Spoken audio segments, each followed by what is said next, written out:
When you wake up in the morning, this needs to be the feeling inside of your bones. What do I get to try to do now? What lands do I get to conquer? What money do I get to try and take? How much weight do I get to lift? How many women do I get to impregnate? What do I get to try and do now? What has the world given me? What has the cosmos given me to go and try and do? You really want something, and it's all you think about. You're going to have ideas on how to get it. So the fact that you want things and you're completely confused, you're sitting there at an impasse with absolutely no ideas on how you can achieve these things, means you don't want them enough because you're thinking about other stuff. You've been doom scrolling, watching porn, wasting your time, daydreaming, video games, texting your ex, movies, all this garbage. And that time that you've wasted is where the idea would have come from. Further proof that the only reason you don't have things is because you don't want them enough. Is because if you really want something, you're prepared to take a chance to get it. If someone says to you, hey, you can do this, there's a 1% chance you'll be successful, you'll say, well, it's probably not going to work. I'm not going to take a 1% chance on something. But if you really wanted the payoff, when you're told there's a 1% chance of success, you are excited, you're invigorated. 1% chance I can pull this off, I've got to try. So why aren't you taking all of those chances with a 1% chance of success? You could be rich, you could be famous, you could be in Macau like I am now. You could travel the world, you could have anything you wanted if you actually wanted it. Currently, even the gym is a scam if you don't lift the weights. If you join and you try, you'll succeed. If you join and you don't try, you won't succeed. So once again, you need to look at the mirror. Why do you have no ideas? Why do you not take the chances that are given to you? Why do you ignore your opportunities? Are you simply born to lose? This is how it works. Dedication isn't a thing. Motivation isn't a thing. Even discipline isn't a thing. Fall in love with trying. Fall in love with trying. And then guess what? The magic of the world provides. This is the beautiful magic of the world. If you try 1,000 things with 100% of your effort and you fix 1,000 problems, and 999 of those problems you fix don't change your life, one of them eventually does. And you only need one win. You can lose and lose and lose, and then you win once. I started a business, made no money. Started a business, made no money. Started a business, made no money. Started a business, made $100 million. Are you rich or poor? Win, lose, it doesn't matter.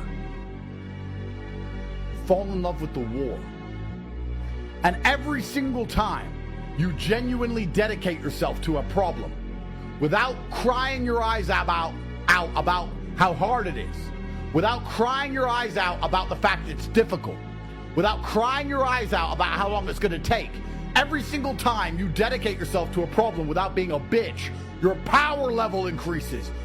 If you continue to show up time and time again, in the end, via brutal persistence, via brutal stubbornness, you can win. In the end, you can win if you show up when no one else will show up. There's 1 million people and there's one win. That's it. And who does the one win end up in the hands of? The one win goes to the man who's the last standing. When 999,999 other men have quit and they turn up somewhere else, they all cower, they all give in. And when the win is due to be given out, when the award ceremony shows, it turns out there's only one guy. Forget winning. Forget losing. And love trying. And if you try all the time, you're going to lose. But you're also going to win. If you try every day, you're going to lose. But you're also going to win. Now, losing is demotivating to the normie. Losing demotivates the wagey and the brokey. But losing doesn't demotivate the man who loves trying. Because he's not in it to win and lose. He's in it to try. I dedicated all my time and I tried my very best to try and fix this problem. And guess what happened? What? Nothing. I lost. Did you make any money? Nope. So why'd you do it? Because it was fun to solve. And I learned things. And now I'm a better problem solver. I'm better at puzzles. I have new information. New code. I'm smarter now. And when I get to the next problem, I know things from before. I've learned my lesson. So I solved another problem even quicker than the first one. And what happened? Nothing. Lost again. So why did you do it? Because now I learned new things and I had a great time. I got to dedicate myself to a problem and I fixed it. Okay, and then what happened? Then I found another problem. It was really big. Okay, and I solved it. And then what happened? And then I became fucking rich for life. I built generational fucking wealth while you sit at home broke. That's what happened. Because I'm the kind of guy, I don't get demotivated by a loss. I don't care. I will fight you again today. I don't care. I love to try. I love the war. I'm a trier. I'm a workhorse. I'm that dog that pulls the sled. I don't know where I'm going. I've been told this sled needs to move, so let's run it. That's who I am. The people around me are exactly the same. I love when problems appear. I love when things go wrong. When things go wrong, my instant answer is good. Andrew, we have a big problem. Good. Great. I love problems. I love problems. No one can fix a problem like me. I have a phone book full of problem solvers. I am stubborn. I don't quit. I don't have a problem with motivation. I don't have a problem with dedication. I love problems. I'm going to fix this problem. That's what I do best. And the reason problems are such a fantastic thing is because problems gatekeep success. And I understand that the only way I'm going to win is to never quit. So I don't have a problem with dedication. And I don't have a problem with motivation. I have very few problems because maybe I'm a sadist. I will stand up and say, hit me again. Do it to me again. I like it. I want you to. Yeah, you left me and you're fucking some other guy. Fuck him more. Go get fucked. Good, good. You go get fucked. If you think that there's ever going to be a version of masculine consciousness which is anything other than constant anxiety and pain, you need to wake the fuck up. The only guarantee that exists on this planet is that you are going to fucking suffer and hate your fucking life. And it doesn't change no matter how many cars you have, how many women you fuck, how big your house is, you're going to hate your fucking life. So the best thing you can do is smile at it. Everyone's asking me, oh, you know, it's so hard. I don't care. That's good. That means there's gold behind it. Oh yeah, but I've been trying for a long time. I don't care. That's good. That means there's gold behind it. You know what? Telling me I'm gonna lose doesn't affect my psyche. Tell an average man he's gonna lose and watch him instantly be demotivated. Yeah, but you're gonna lose. I'm not in it to win and lose. I wanna try. Yeah, but Andrew, I'm a genie and I'm telling you I've seen the future. That's fine. Telling me I'm gonna lose doesn't demotivate me on any level. And you know what's funny? Sometimes, in case you didn't know this, genies are liars. Genies lie.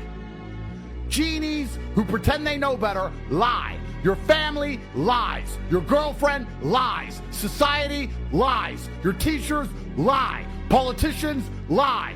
Doctors lie. Lawyers lie. Judges lie. Everyone lies. Oh, you're gonna lose if you do that. You don't even know. You're a liar. And I'm here to try because I'm a trier. So we're gonna see. And if I win, I'm not any happier than if I lose. I don't care. I'm happy I got to struggle at something. Hey, Tristan, me and Tristan don't talk about when we got out of jail. We talk about how we were in jail. We don't talk about, do you remember how we got out? Winning.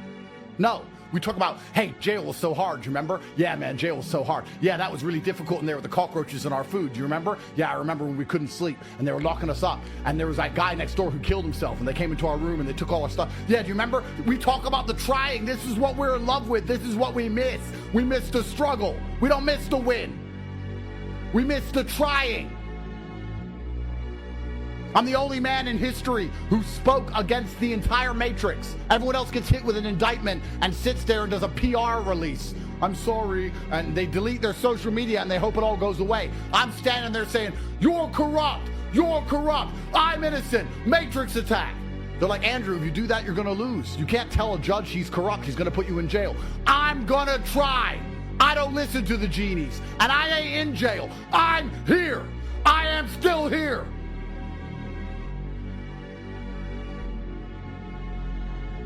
Everyone is lying to you because nobody wants you to do better than them.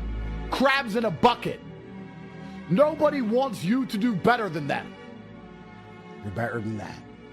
You are better than that. You're in love with the trying. You're in love with the war. You love getting shot. You don't care if you lose. You don't care if you win. You're there for the chaos. Some men don't want money. They just want to see the world burn. They just want to be in it because they're in it. They just want to do it because they could do it. Those are the exceptional. Those are the triers. Those are the men who break down the walls and find the gold. Those are the ones who are written about in history books. You're telling me they didn't tell Napoleon that he's going to lose against the entire world? Do you think people didn't come to Napoleon and say, we can't fight the whole world, Napoleon? France can't conquer Earth. And you know what he did? He took his glasses off. He looked him right in his eye. I don't care if I win or lose. I want to go to war. That's why Napoleon was Napoleon. Anger is the most powerful force on planet Earth. Someone can kill a member of your family. You can get sad or you can get angry.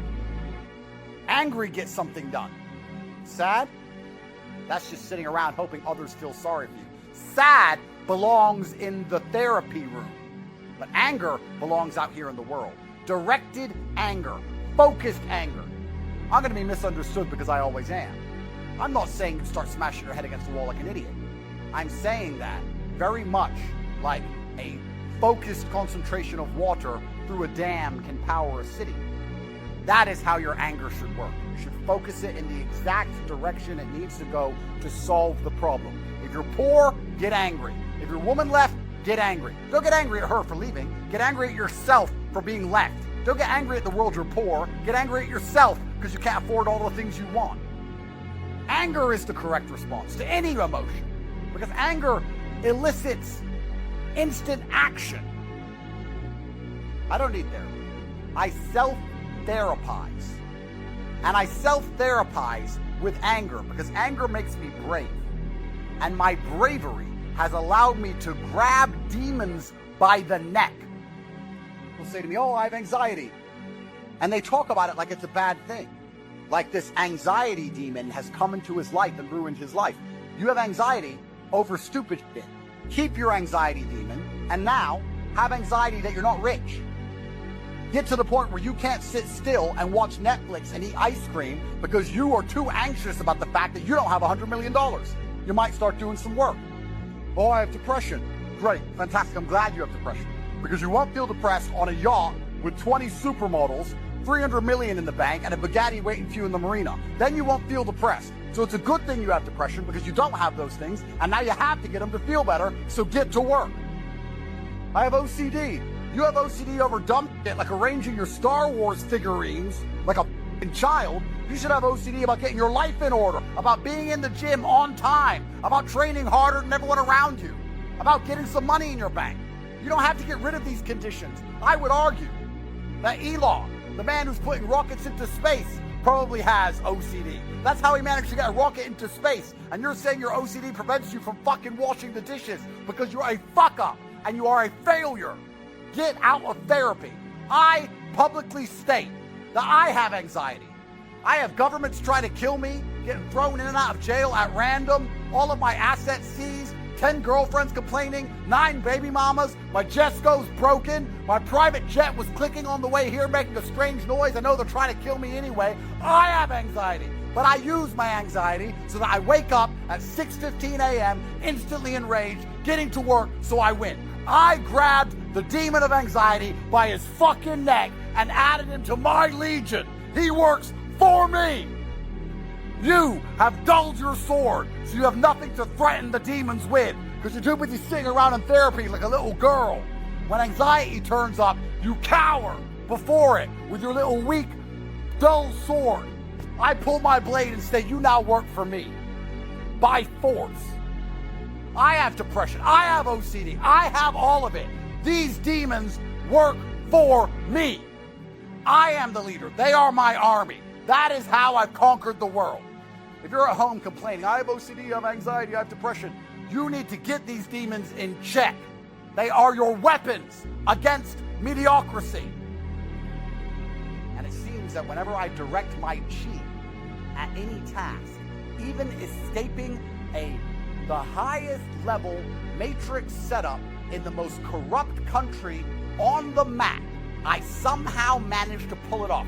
You think I got out of this Romanian bullshit situation with luck? You think I got out of it with law? You think I just sat around and the law helped me? Or I was lucky? I woke up 4 or 5 times a night. I could not sleep. When you wake up and you cannot sleep, you know what you do? You lay in bed and cry like a baby. You lay in bed, wah, wah. I can't sleep like a fucking baby.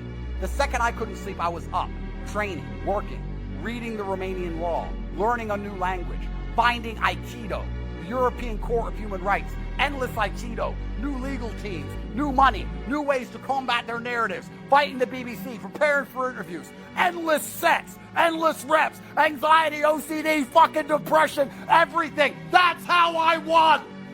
So I don't turn to people for support or comfort. I don't.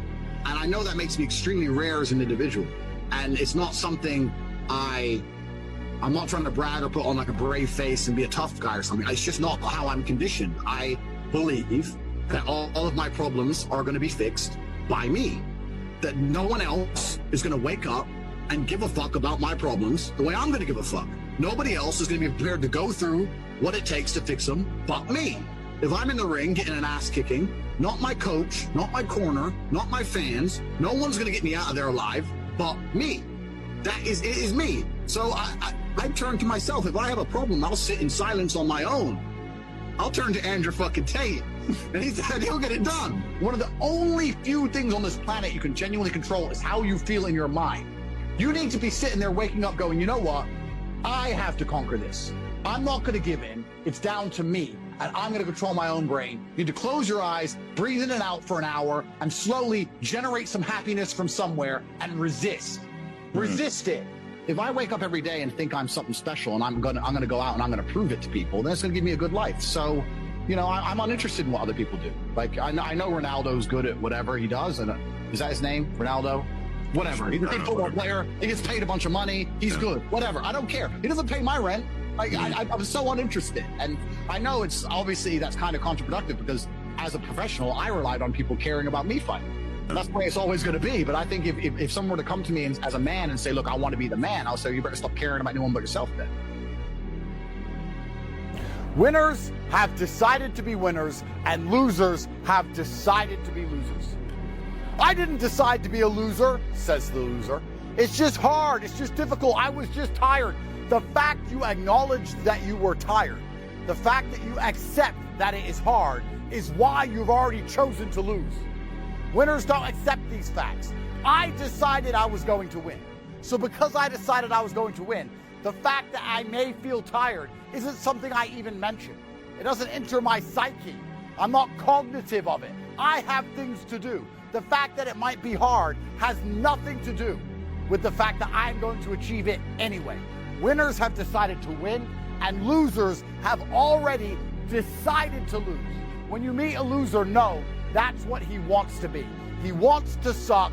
He wants his family to struggle. He wants his mother to say, I have cancer and I can't afford the chemotherapy.